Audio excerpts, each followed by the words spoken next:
Un jeune aventurier, nommé Hugo, a commencé sa vie dans un village en plein milieu de la jungle, nommé Jungle Team. Situé dans les arbres, il se fit sa première armure et son premier habitat. Hugo était vraiment heureux de commencer son aventure avec d'autres villageois, tout aussi enchantés de leur nouvel habitant. Un chef, nommé Hellfire, régnait sur ce royaume, autrefois en paix. Un beau jour, Hellfire abandonna son village, et toutes les personnes y habitant se retrouvèrent sans défense et seules.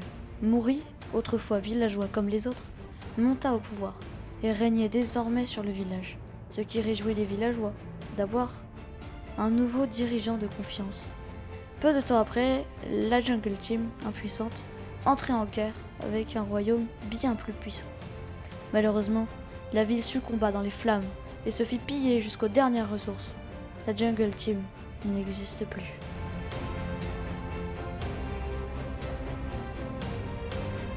Par chance, notre jeune aventurier réussit à survivre et parvint à échapper aux flammes et aux guerriers sans pitié.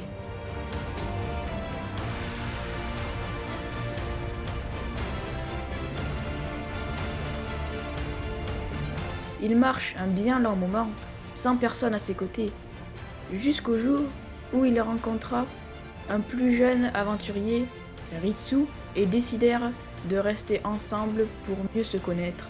Et quelques jours plus tard, ils décidèrent de fonder leur propre royaume.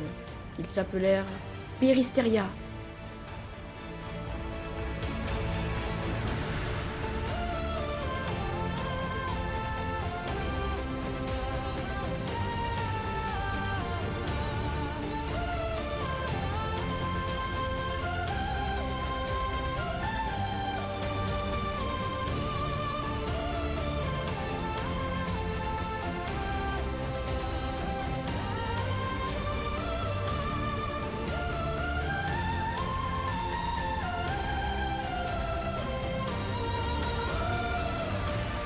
Ce jeune nom n'a pas été choisi au hasard car il veut dire quelque chose.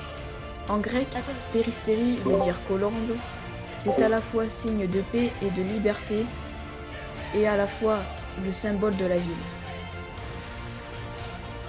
Au commencement, le royaume était simplement une petite parcelle de terre contenant une petite maison sans étage ni mur, seulement un toit.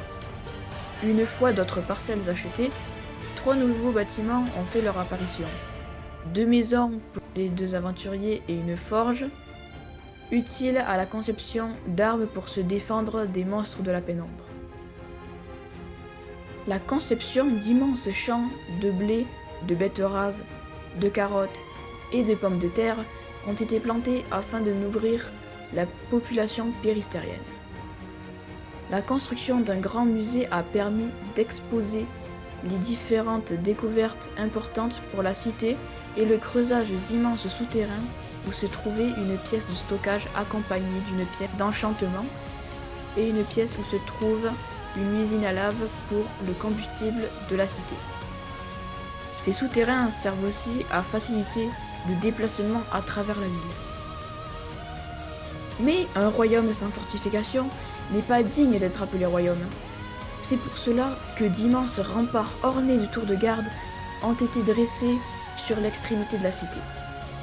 Un château en cours de construction a été également érigé sur les terres péristériennes.